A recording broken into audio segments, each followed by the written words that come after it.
सर्वात पहिल्यांदा मला आज तुम्हाला बोलवावंसं वाटलं, याचं कारण काल सगळीकडे खुळचटपणानं एक बातमी पसरवली जात होती की कोषाध्यक्ष राजीनामा देण्याच्या विचारात आहेत, उन्होंने मन बना लिया है. असं म्हणायला कुठल्याही प्रकारचा आधार नाही. मी असं कधी म्हटलं नाही, मी असं कधी व्यक्त केलं नाही, मी असं कधी म्हणणार सुद्धा नाही. कारण मी छत्रपति शिवाजी महाराजांचा अनुयायी आहे. मैदान छोड़ करके भागेंगे नहीं, हम सारी समस्याओं को सुलझा करके रहेंगे, इतना ध्यान में रखना. आता या ठिकाणी तुम्हाला सर्वात पहिल्यांदा मला हे सांगायचं आहे की याच ठिकाणी बोलवण्याचं एक कारण आहे. हा आमचा धर्मश्री निवास आहे आणि इथे मी 1993 पासून निवास करत राहिलेलो आहे. हा अपार्टमेंट आहे. यामध्ये 10 फ्लॅट आहेत. 10 फ्लॅट पैकी एका फ्लॅटमध्ये मी राहतो आणि 3 फ्लॅटमध्ये आमच्या वेगवेगळ्या ट्रस्टची ऑफिसेस आहेत आणि एकामध्ये किचन आहे, जे आपण इथे त्याच्याजवळ आपण बसलेलो आहोत. अपार्टमेंटच्या 10 फ्लॅट पैकी 5 आमच्या संस्थांचे आहेत. यातलं काहीही माझ्या नावावरती नाही. माझ्या नावावरती संपूर्ण जीवनामध्ये एक वीटही नाही, हे नीट नोंदून घ्या. फक्त एक बँक अकाउंट माझ्या नावावरती आहे. त्याखेरीज माझ्या नावावरती काहीही संपत्ती नाही, कधीच नव्हती. तरी पण जी न्यूज वाल्यांनी खुळचटपणानं त्यांच्या एका पत्रकाराला इथे पाठवून, तो अशुद्ध हिंदी बोलणारा मराठी पत्रकार होता, मला ठाऊक नाही तो इथे आहे की नाही, मला जाणून पण घेण्याची इच्छा नाही. पण त्यांनी ते पुन्हा पुन्हा पुन्हा पुन्हा दाखवलं. मी त्यांना माझी स्पष्टीकरण पाठवल्यानंतरही दाखवलं. आणि म्हणून हे एकदा आपण लक्षात घ्यावं, याकरता मी तुम्हाला आमच्या या साध्या भोळ्या धर्मश्रीच्या प्रांगणामध्ये बोलवलं. आपण आलात, आपलं सर्वांचे आभार आहे. आता महत्वाची गोष्ट अशी की कोषाध्यक्ष पदाचा राजीनामा मी द्यावा अशा प्रकारचं मी कधी ध्वनीतही केलं नाही. तरी पण ही वार्ता पसरते आहे आणि म्हणून त्याचं स्पष्टीकरण लोकांना वेळेवरती जाणं आवश्यक आहे. अनेक लोकांचे मला फोन येऊ लागले, मेसेज येऊ लागले की तुम्ही असं का करताय. म्हणून मी स्पष्टपणे सांगू इच्छितो, अशा प्रकारचा माझा विचार नाही, तो विचार कधीही नव्हता. कारण ट्रस्टच्या सोबत उभं राहण्याची हीच वेळ आहे. जेव्हा संघर्षाची पाळी येते तेव्हा पलायन करणं हा आपला महाराष्ट्रातला स्वभाव नाहीये. म्हणून मी ठामपणे उभा आहे आणि मी असाच ठामपणे उभा राहीन. माझा राजीनामा देण्याचा विचार नाही. सगळीकडे आलेली बातमी खोटी आहे आणि ती कोणीतरी खोडसाळपणानं पसरवलेली बातमी आहे. SIT ज्या पद्धतीने चौकशी करते आहे, मी त्याच्याबद्दल समाधानी आहे. आणि आता तर हा उच्चतम न्यायालयामध्ये विषय गेलेला असल्यामुळे, सुप्रीम कोर्टात गेलेला असल्यामुळे मी अधिकच समाधानी आहे. तुम्हाला हा प्रश्न थोडा गडबडीचा आहे. त्यांचा राजीनामा जो आहे ना, तो त्यांनी स्वेच्छेनं दिला आणि न्यासाच्या संविधानामध्ये, घटनेमध्ये अशा प्रकारची तरतूद आहे की राजीनामा दिल्यानंतर तो मान्य करण्याची आवश्यकता नसते. तो दिला म्हणजे तो आपोआप स्वीकारला गेला असं होतं. खापर त्यांच्यावरती फोडलं गेलं असं पण नाही म्हणता येणार, कारण त्यांचा हलगर्जीपणा या सगळ्या गोष्टीला पुष्कळसा कारणीभूत आहे आणि हे त्यांच्या पण लक्षात आलं आणि म्हणून त्यांनी स्वेच्छेनं दिलेला आहे. तो कुठल्याही दडपणाखाली दिलेला नाही. कोषाध्यक्ष म्हणून माझी जबाबदारी निश्चितपणे आहे. आता ते जरा लक्षात घ्या. कोषामध्ये आलेलं सगळं धन, त्याचा जमा खर्च, त्याच्यावरती नियंत्रण ठेवणं, हे सगळं माझं काम आहे आणि ते काम नीटपणे चालावं याकरता तिथल्या 3 चार्टर अकाउंटंट्सच्या खेरीज आमच्या ऑफिसमधनं दरमहा 5 दिवस त्या ठिकाणी चार्टर अकाउंटंट जातात आणि ते तपासून घेतात. हे लक्षात घ्या. आता हा मुद्दा झाला जे धन कोशामध्ये आलं, जमा झालं त्याच्याबद्दलचा. प्रश्न जो आता उद्भवलेला आहे तो तिथे जे समर्पण केलं जातं म्हणजे ज्याला ते चढावा चोरी असं म्हणतात, जे वाहिलं गेलं, हुंडीमध्ये दानपात्रात टाकलं गेलं, त्याचा अपहार झाला. हा झाला हे खरं आहे. पण त्या गोष्टीशी, त्या क्षेत्राशी माझा आधीपासून काहीही संबंध राहिलेला नाही.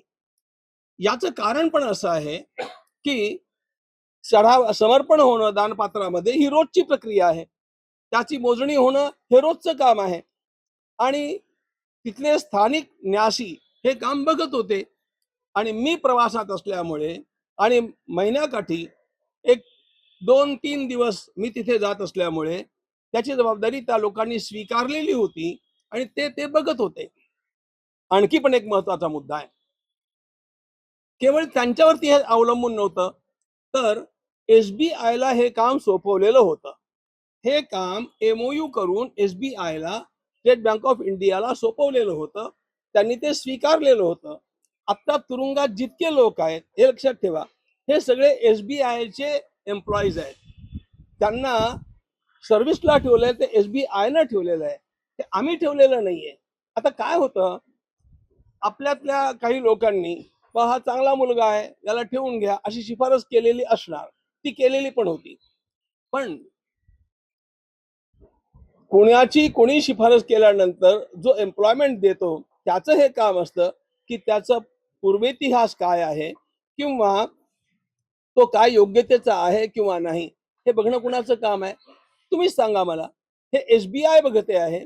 SBI हे भारत सरकारची अत्यंत प्रतिष्ठित बँक आहे आणि त्यामुळे त्या बँकेवरती विश्वास नाही ठेवायचा तर आम्ही आणखी कोणाला असं आणणार आहोत, हे लक्षात ठेवलं पाहिजे. माझ्या कोशाच्या आय व्ययाची जमा खर्चाची जबाबदारी मी स्वीकारतो. याची खंत मला आहे. मी कुठलाही प्रभाव कोणावरती कधी टाकतच नाही. मी एकालाही एकही फोन केला नाही, मी कोणालाही काही सांगत नाही, तुमच्यापैकी कोणाला सांगणार नाही आणि माझी तरफदारी कोणी करावी अशी मला आयुष्यात कोणाकडनंही अपेक्षा नाही. मी नेहमी सत्याधिष्ठित आहे आणि सत्य हे स्वयंप्रकाशित असतं. आणि उलट सांगतो, आम्ही ह्याची चौकशी प्रभावित का करू? घडलेली जी गोष्ट आहे तो भगवान रामचंद्रांच्या सोबत केलेला गुन्हा आहे आणि त्यामुळे त्याची खंत आम्हाला आहे, त्याची वेदना आम्हाला आहे. त्यामुळे आम्हाला शर्मेनं मान खाली घालण्याची पाळी आलेली आहे आणि त्यामुळे अशा गुंड लोकांची चौकशी होण्याकरता आम्ही त्याला प्रभावित करणार नाही. गुन्हेगार कोणीही असो ते धरले गेले पाहिजेत, त्यांची शुद्ध चौकशी झाली पाहिजे आणि त्यांना अधिकाधिक दंड मिळाला पाहिजे. ही माझी प्रांजळ भूमिका आधीपासूनची आहे आणि त्यामुळे त्या चौकशीला प्रभावित मी करण्याचा प्रश्न येतच नाही. Exactly you have pin pointed it. अशीच गोष्ट अगदी खरी गोष्ट आहे ना. आता मला तुम्ही हे सांगा, तिथल्या आमच्या न्यासींच्या वरती ही जबाबदारी होती, ते ढिले पडले, त्यांनी लक्ष दिलं नाही असं म्हणू आपण. SBI काय आहे, त्यांनी तिथे त्यांचे निरीक्षक रोज ठेवायला नको का? जेव्हा त्यांच्याकडे काम सोपवलेलं आहे. अरे गोष्ट अशी आहे की न्यासी कोणी असेल पण या सगळ्या यंत्रणांच्या मधनं या शिस्तीमधनं ते गेलेले नसतात. पण बँकवाले तर त्या शिस्तीचं पालन करणारे असतात, त्यांना ती शिस्त ठाऊक असते, त्यामुळे त्यांच्याकडनं ते अपेक्षित असतं. याचाही विचार करा. बँकवाले हे प्रवचनकार नाहीयेत, कीर्तनकार नाहीयेत. बँकवाले असतात आणि त्यामुळे कुठे काय काय होऊ शकतं हे समजा होणार नसलं तरी पण होऊ शकतं, अशा प्रकारे त्यांनी उभं राहिलं पाहिजे. दानपेटीतली मोजणी जी आहे पैशांची सीसीटीव्ही अंडर होत नव्हती का? काय हे जे पैसे मोजले जायचे अहो सीसीटीव्हीच्या अंडर होत होती.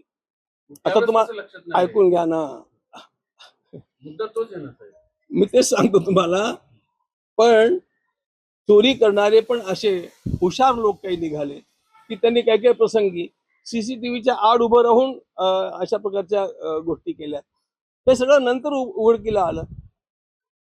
महाराज याच्यावर किती रक्कम चोरला गेली, सोनं चांदी रोख रक्कम, याची काही आकडेवारी आहे का आपल्याकडे? काय हे बघा, याची आकडेवारी जी अव्वाच्या सव्वा सांगण्यात येते ना, तो सगळा पराचा कावळा आहे. जे माझं व्यक्तिगत आकलन आहे त्या सगळ्या गोष्टी बघून त्याचं ड्युरेशन लक्षात घेऊन माझा व्यक्ती हा तुम्ही ऑथेंटिक धरू नका बरं का, अंदाज सांगतोय तुम्हाला प्रामाणिकपणानं, हा 3 कोटीच्या आसपास असला पाहिजे असं मला नीटपणे जाणवतं. त्याच्यामध्ये सोनं किती, चांदी किती, आता- कारण काही माध्यमात 1400 कोटी गेल्याच्या अशा देखील बातम्या आहेत. या सगळ्या खोट्या आहेत. इतकं सोनं कोण टाकतं तिथे? हिशेबाची तपासणीबद्दल हा प्रश्न नाही. हिशेबाची तपासणी उत्तम रीतीने चालू आहे. तरी ज्या- स्पष्ट भूमिका घेत नाही. जे कोशामध्ये आलं त्याचा संपूर्ण हिशेब आम्ही कधी म्हणून तुम्ही लेखी देतोय आता, ते सगळं मी मागवलंय, लिहून देतोय. त्याची जबाबदारी पूर्णपणे माझी आहे. पण ते आम्ही बघतो आहोत. चंपतराय दोषी आहेत. चंपतराय केवळ नाहीये, त्या ठिकाणी चंपतरायजींनी पण ते काम अनिल मिश्रांच्या वरती सोपवलं. ते बघत होते आणि त्यांचा हलगर्जीपणा झाला. मी सांगितलं ना, SBI जेव्हा ते करत आहे आणि आधीपासून मी ते बघितलेलं नाहीये. SBI करते, पण Technically- तुम्ही कोषाध्यक्ष आहात. तुमच्याकडे सगळं कंट्रोल आहे. तुम्ही हिशोब बघू शकत होता, प्रत्येकाला विचारू शकत होता. म्हणजे हिशेब तर मी बघतच होतो. पण चंपतराय यांची हलगर्जी झाली, त्यांना विचारू शकत होतात का हलगर्जी झाली. अनिल मिश्रा यांना विचारू शकत होतात का हलगर्जी झाली. पण तुम्ही त्यांच्याबद्दल स्पष्ट भूमिका घेतच नाही. त्यांनी काय, आणि तुमच्याबद्दल पण तुम्ही सांगत नाही की माझा दोष आहे म्हणून. त्यामध्ये माझी काही भूमिकाच नाहीये. महाराज असं म्हणतात की आंदोलनाचे अशी अवस्था होती. अशी अवस्था काही दिवस त्या लोकांनी करून टाकली. स्थानिक महाराज, ट्रस्टीने. मुद्दा असा आहे, ह्या निधीचा वापर खासदार फोडण्यासाठी केला गेला इथपर्यंत आरोप झालेले आहेत. कशा करता? खासदार फोडण्यासाठी शिवसेनेचे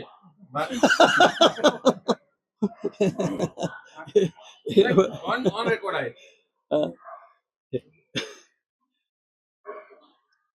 हे मान्य आहे का तुम्हाला? अजिबात नाही. हे सगळं काहीतरीच आहे. यासाठी या निधीच्या चोरीशी कुठल्याही राजकीय पक्षाचा संबंध आहे किंवा एखाद्या संघटनेचा संबंध आहे असल्या प्रकारचं कुतर्क करणं हे सगळं केवळ अव्वाच्या सव्वा गप्पा ठोकण्यासारखं आहे.